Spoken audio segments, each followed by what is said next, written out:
Meus irmãos, a paz do Senhor, que bom que você está aqui, que bom que você é figurinha assídua quando se trata de reflexões na palavra de Deus. Isso só demonstra e só te habitua ao melhor hábito de todos, que é o de se relacionar com Deus. A palavra vai falar um pouco sobre isso, sobre qual é a importância de estarmos aqui. Uma delas, mas eu vou deixar para a pregação. O importante é que você veio, o importante é que você está aqui, o importante é que você está inscrito no canal para receber essa reflexão, para você fazer ela junto comigo. O importante, meu amigo, é que você está dando importância àquele que merece importância. Faça a sua parte, compartilhe essa mensagem com o máximo de pessoas que você puder.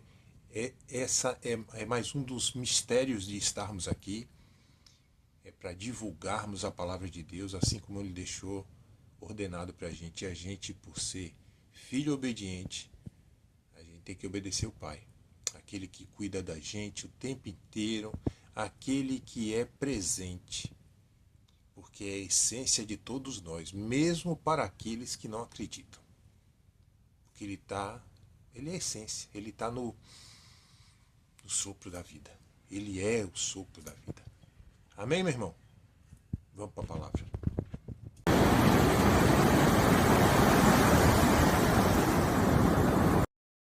A palavra de hoje está em Efésios, capítulo 5, do 6 ao 17. E diz assim: Ninguém vos engane com palavras vãs, porque por estas coisas vem a ira de Deus sobre os filhos da desobediência. Portanto, não sejais seus companheiros, porque noutro tempo erais trevas, mas agora sois luz no Senhor. Andai como filhos da luz. Porque o fruto do Espírito está em toda a bondade e justiça e verdade, aprovando o que é agradável ao Senhor. E não comuniqueis com as obras infrutuosas das trevas, mas antes condenai-as. Porque o que eles fazem oculto, até dizê-lo, é torpe. Mas todas estas coisas se manifestam sendo condenadas pela luz, porque a luz tudo manifesta. Pelo que diz: Desperta, tu que dormes, e levanta-te dentre os mortos, e Cristo te esclarecerá. Portanto, vede prudentemente como andais, não como nécios, mas como sábios, remindo o tempo, porquanto os dias são maus. Pelo que não sejais insensatos, mas entendei qual seja a vontade do Senhor. Meus irmãos, vocês já se habituaram a refletir e agradecer pelo seu dia? Talvez seja isso que Paulo quis dizer no versículo 17, com remindo o tempo. Ele queria nos assegurar de que estamos realmente empregando a vida que Deus nos deu para servir ao próximo. O próprio Jesus, depois de um dia atarefado, do seu ministério, no tempo que ele passou na terra, ele subia todos os dias ao monte para refletir, para agradecer, para conversar com o Pai. Isso está lá em Mateus 14, 23. Meus irmãos, o que a gente precisa entender é que é o real propósito de estar aqui. Sabe, eu creio que o pecado começou quando a gente imaginou que estávamos aqui para curtir a vida, sabe? E de um jeito tão ingrato e tão infeliz de não se lembrar nem daquele que acabou de dar o sopro da vida e todo o aparato de infraestrutura que Deus deu no Éden para que o ser humano simplesmente vivesse a vida, curtindo a vida, mas sem pecado. Mas a grande verdade é que a nossa vontade, por ser baseada em pecado, em egoísmo, em orgulho, em tudo que é sentimento deplorável, que desagrada ao Senhor porque vem do próprio pecado, ela está sempre em segundo plano, porque ela não é perfeita. Perfeita é a vontade do Senhor. O que o Senhor quer nos mostrar com a servidão ao próximo é o amor incondicional que Ele tem por nós. Eu não sei se vocês perceberam, mas eu falei em imitação no título. E essa palavra nos traz aí uma lembrança até do tempo de criança, em que a gente chamava os outros de imitão, né? Xingava. Mas a grande verdade é que todo mundo imita todo mundo até em um certo grau. Isso faz parte de quem nós somos. Nós somos imagem. Fomos feitos imagem e semelhança de Deus.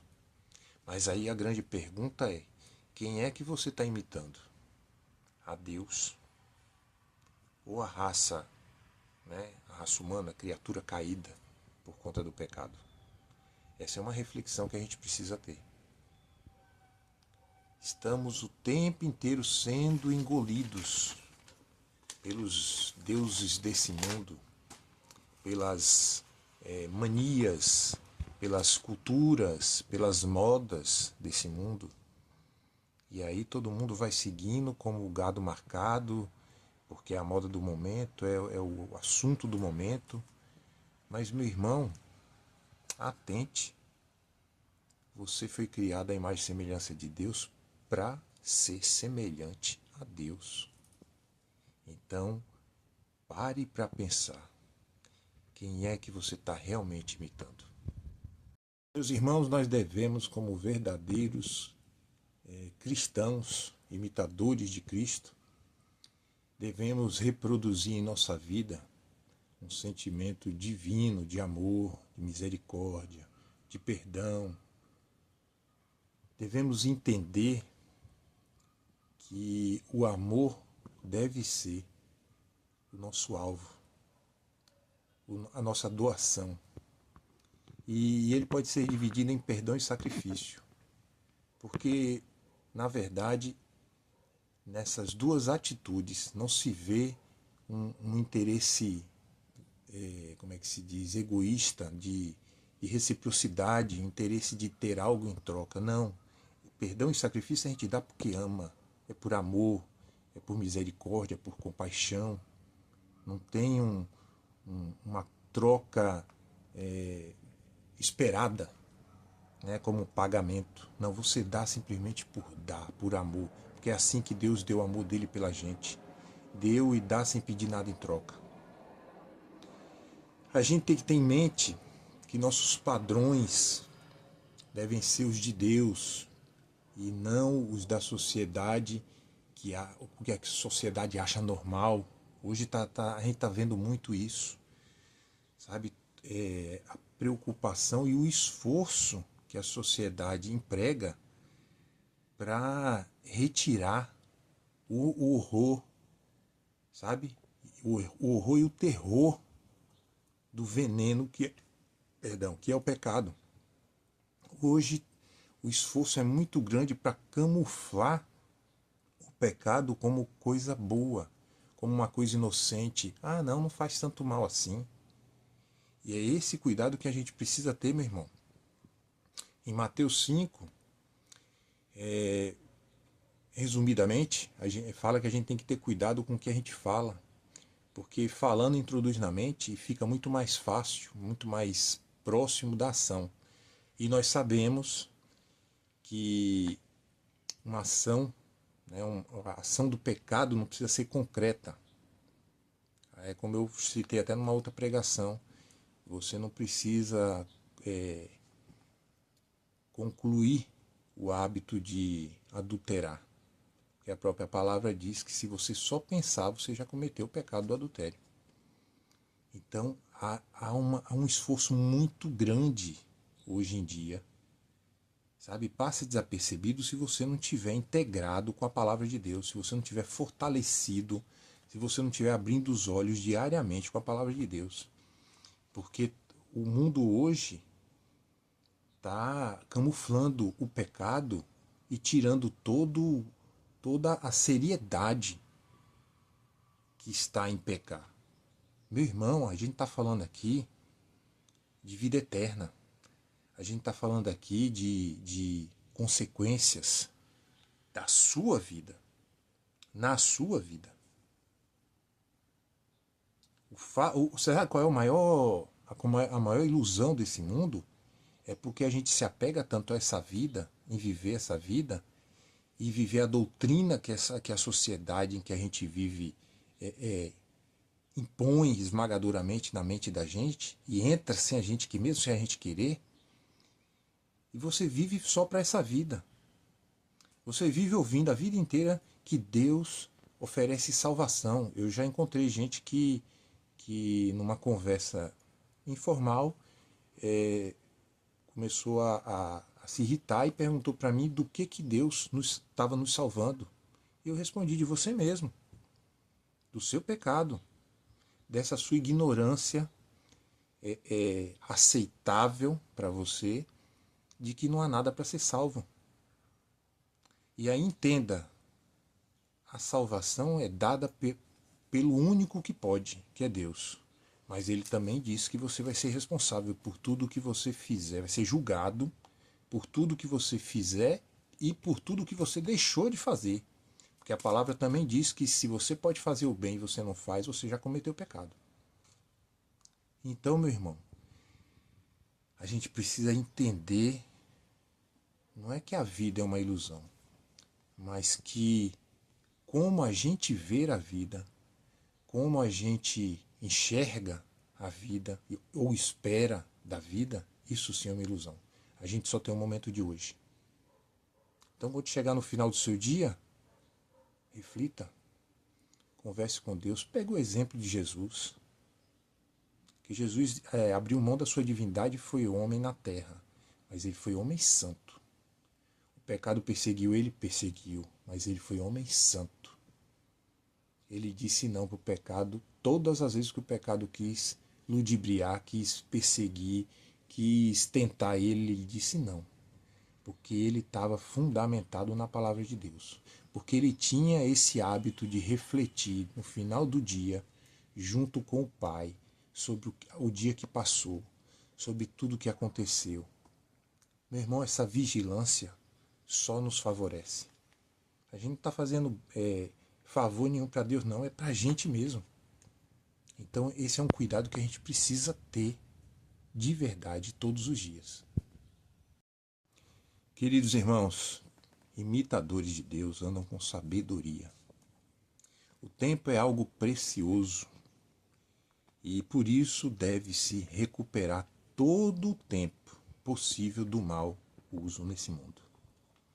Então a grande verdade é que remir é comprar o tempo de volta. E por isso o cristão deve usar todo o tempo e toda essa busca, essa remissão de tempo para benefício do que é divino. Veja que Jesus, antes da crucificação, no monte, orando a Deus, ele pediu para que ele retirasse o cálice.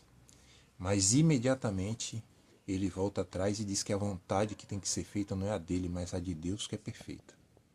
Meu irmão, na verdade eu penso que a vontade de Deus é fácil de ser discernida. O problema é a gente querer ou não fazer, porque geralmente envolve sacrifício. E sabe qual é o maior sacrifício que envolve?